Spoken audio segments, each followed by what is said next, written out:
राम राम। कई बार फर्जी सेकुलर्स कहते हैं कि भारत को हिंदू राष्ट्र बनाने की साजिश हो रही है। कमाल ये कि हिंदू राष्ट्र जैसे शब्द में साजिश जैसा नकारात्मक भाव भला कोई कैसे खोज सकता है। लेकिन इस देश के फर्जी सेकुलरों ने बरसों बरस से यही तो किया है। उसी की रोटी उसी की कमाई वो खाते रहे हैं। अब इसीलिए आज मैं आपको आदर्श हिंदू विकास के प्रतीक एक नगर की कहानी सुनाने जा रहा हूं। अक्टूबर 2018 में उत्तर प्रदेश के मुख्यमंत्री योगी आदित्यनाथ ने इलाहाबाद शहर का नामकरण पुनः प्रयागराज किया तो फर्जी सेकुलरिज्म की कहानियां सुनाकर देश को उसकी पहचान से दूर करने के लिए लगे ठेकेदारों ने नई कहानियां बनानी और बतानी शुरू कर दी। अकबर की महानता के किस्से भी खूब सुनाए गए, खूब गाए गए। उसी फर्जी सेकुलर जमात ने शहर की पहचान खत्म करने के साथ ही अतिक्रमण हटाने के नाम पर लोगों के घरों दुकानों को तोड़कर उनको नुकसान पहुंचाने का आरोप भी लगा दिया था। यह वक्त था 2019 का और प्रयागराज में संपूर्ण विश्व का सबसे बड़ा मेला, सबसे बड़ा जुटान होने वाला था। अब 2019 का कुंभ विश्व में कई तरह के कीर्तिमान बना चुका है। 6 वर्ष और कब बीत गए पता ही नहीं चला और पुनः प्रयागराज का कुंभ आ गया। अब योगी आदित्यनाथ ने महाकुंभ मेला क्षेत्र को उत्तर प्रदेश का 76वां जिला घोषित कर दिया। महाकुंभ मेला क्षेत्र के नाम से जाना जाने वाला यह 76वां जिला प्रशासनिक सुविधा के लिए बनाया गया एक जिला भर नहीं है।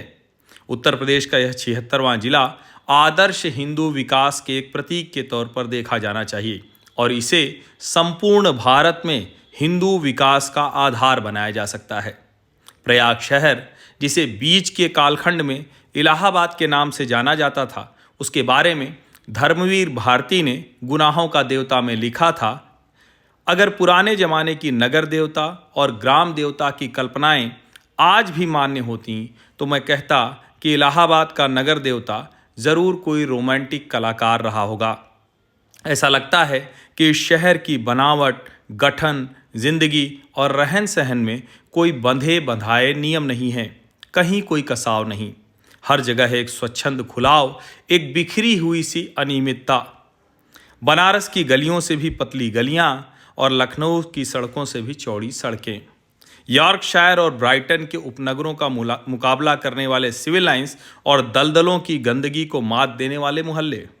मौसम में भी कोई सम नहीं, कोई संतुलन नहीं। सुबहें मलेजी, शाम दोपहरें अंगारी तो शामें रेशमी।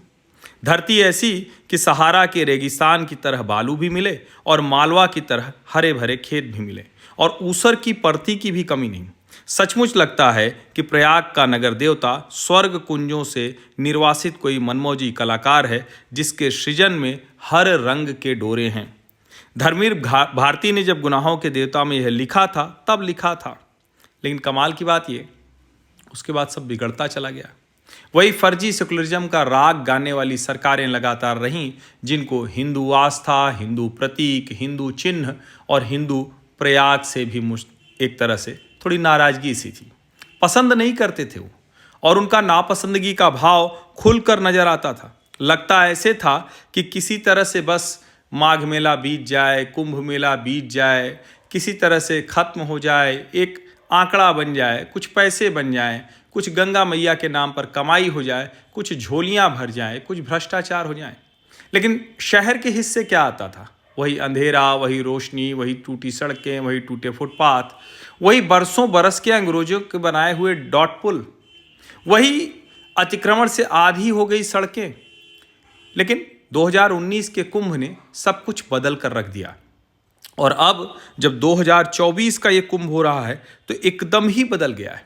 2 दशक पहले जिन लोगों ने शहर छोड़ दिया वो आज लौट कर आ रहे हैं तो कह रहे हैं कि अरे ये तो हमारा पुराना वाला प्रयागराज लौट आया है, वही वाला इलाहाबाद। और इसीलिए मैं कह रहा हूँ कि इस 76वें जिले की जो 1.5 महीने की व्यवस्था है, ये धर्मवीर भारती की उस कल्पना के आसपास जाकर खड़ा हो जाता है। 2019 में रिकॉर्ड 11 महीने में अत्याधुनिक हवाई अड्डा तैयार हो गया, 6 एरो ब्रिज की सुविधा वाला बन गया है उत्तर प्रदेश का अकेला हवाई अड्डा। इसके अलावा सड़कें, उड़ान पुल, रेलवे, बस अड्डा, कुछ भी ऐसा नहीं है जो अंतर्राष्ट्रीय मानकों पर जरा सा भी कमजोर होता हो। अब हमारे दारागंज मोहल्ले के बगल की नागवासुकी की सड़क, वो तो एकदम से छोटा मरीन ड्राइव बन गई। और अब 2025 के इस महाकुंभ में लखनऊ की तरफ से आप प्रयागराज शहर में आएंगे तो घुसते ही चंद्रशेखर आज़ाद सेतु से तुरंत नीचे से जो गंगा पथ है, वो शायद अब भारत की सबसे लंबी सड़क होगी, जो इस तरह से किसी एक पूरे के पूरे शहर के किनारे किनारे चलती है। बहुत से समुद्री जो शहर हैं, समुद्र के किनारे वाले, वहाँ लंबी सड़कें हैं, लेकिन ऐसी सड़क जो पूरी रिहाइश के बगल हो, ऐसी शायद कम होगी। अब दुनिया का ये सबसे बड़ा मेला कुंभ देखने के लिए जब विश्व उमड़ता है तो उसे प्रयागराज एक विश्व स्तरीय आधुनिक शहर के तौर पर दिखता है, जो विकास के किसी भी पैमाने पर शीर्ष कतार में खड़ा दिखता है। और संगम की रेती पर बने कुंभ क्षेत्र में हो रहे दिव्य कुंभ, भव्य कुंभ में हर ओर हिंदू धर्म ध्वजा शीर्ष पर पूरी भव्यता के साथ फहरा रही है। यह विशुद्ध रूप से हिंदू सनातन को मानने वालों का समागम है। इस समागम से बारंबार पूछे जाने वाले एक प्रश्न का उत्तर किसी को भी आसानी से मिल सकता है कि हिंदू राष्ट्र की परिकल्पना में दूसरे मतावलंबियों का क्या स्थान होगा। इस कठिन से लगने वाले प्रश्न का उत्तर भी इसी संगम की रेती पर लगे दिव्य कुंभ भव्य कुंभ में बिना पूछे मिल जा रहा है। संगम की रेती पर लगने वाले माघ मेले और कुंभ का आधार हिंदू धर्म को मानने वालों के एक महीने तक घर परिवार छोड़कर तंबुओं में रहते, 3 पहर गंगा स्नान करते, श्री चरणों में मोक्ष की परिकल्पना के साथ प्रयागराज के कुंभ क्षेत्र में कल्पवास करने आते हैं। और उसी के इर्द गिर्द विश्व भर में हिंदू धर्म की ध्वजा फहराने वाले साधु संत, सन्यासी, अखाड़े इसी महीने भर के दौरान हिंदू संस्कार और संस्कृति के उत्थान पर विमर्श के लिए जुटते हैं। लेकिन कितने लोगों को पता होगा कि इसी दौरान दुनिया भर से अलग अलग मत पंथ के लोग अपना प्रचार करने इस धरती पर जुटते हैं और बाइबल, कुरान से लेकर हर पंथ की सामग्री बांटते मिल जाएंगे। दिल्ली, मुंबई में हर सुख सुविधा के साथ जीवन जीते हिंदू को असहिष्णु बताने वाले बुद्धिजीवियों को प्रयागराज के कुंभ में जरूर आना चाहिए। यहाँ आकर उन्हें शायद समझ आ सके कि हिंदू को सेकुलरिज्म का पाठ पढ़ाने की कोशिश करते कितनी बड़ी गलती उनसे होती है। जानबूझकर गलती करने वालों को तो शायद ही कुछ फर्क पड़ेगा, लेकिन अनजाने में हिंदू को धर्मांध, असहिष्णु बताने वालों को शायद आत्मग्लानि हो जाए। हिंदू धर्म के इस इतने बड़े मेले में आज तक कभी किसी दूसरे मत का प्रचार करने वालों के साथ किसी तरह का दुर्व्यवहार नहीं हुआ। इसी कुंभ को दिव्य भव्य बनाने के लिए केंद्र की मोदी और उत्तर प्रदेश की योगी सरकार ने कोई कसर नहीं छोड़ी।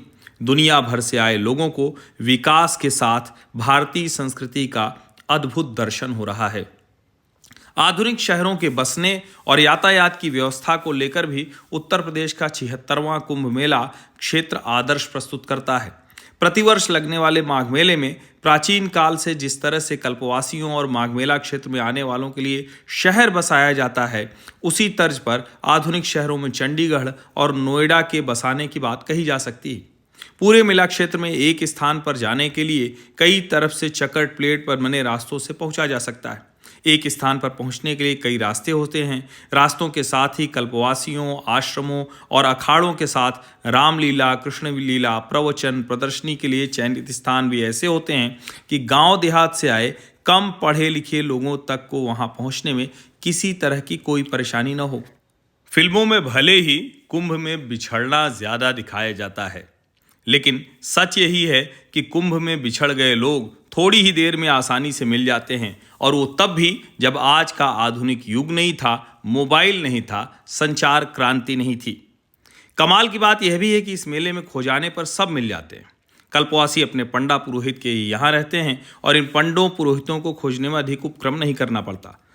पूरा मेला क्षेत्र अन्न क्षेत्र माना जाता है और अन्न क्षेत्र का महत्व इससे समझा जा सकता है कि यहाँ कोई भूखा नहीं रहता है। 2019 में 1.25 लाख करोड़ का कारोबार और अब 2025 में करीब 2.5 से 4 लाख करोड़ का अनुमान लगाया जा रहा है। और इसीलिए मैं कह रहा हूँ कि उत्तर प्रदेश के 76वें जिले प्रयागराज के कुंभ मेला क्षेत्र को आदर्श हिंदू विकास का प्रतीक माना जा सकता है। और आप जरा इस बात को समझिए, अलग अलग सरकारें लोक कल्याणकारी कार्य करती हैं, उसी लिहाज से अपनी व्यवस्था बनाती हैं, लेकिन इस यहाँ पर लोक कल्याण के साथ अपराध रोकने के लिए कोई थाना नहीं बनता है। थाना, पुलिस, सब व्यवस्था मदद करने के लिए बनता है। ये पूरी तरह से भय मुक्त, अपराध मुक्त है। ये चमकता दमकता शहर जो आपको दिख रहा है, ये उत्तर प्रदेश का 76वां जिला महाकुंभ क्षेत्र नगर है। और यह सिर्फ चमक दमक इसकी रोशनी से नहीं है, यह आध्यात्मिक जो ऊर्जा है, जो भारत की सनातन की है, वो दिख रही है। आदर्श हिंदू विकास के प्रतीक उत्तर प्रदेश के 76वें जिले में अब तक आप नहीं आए हैं तो आइए, पधारिए, आपका स्वागत है। और ये चमक, ये रोशनी बनावटी नहीं है, आध्यात्मिक ऊर्जा से आप सरोबार होंगे। और इस चमक रोशनी को उसी तरह से समेट कर ले जाइए अपने घर परिवार के साथ साथ हिंदू राष्ट्र को सशक्त करने में योगदान करिए। जय गंगा मैया।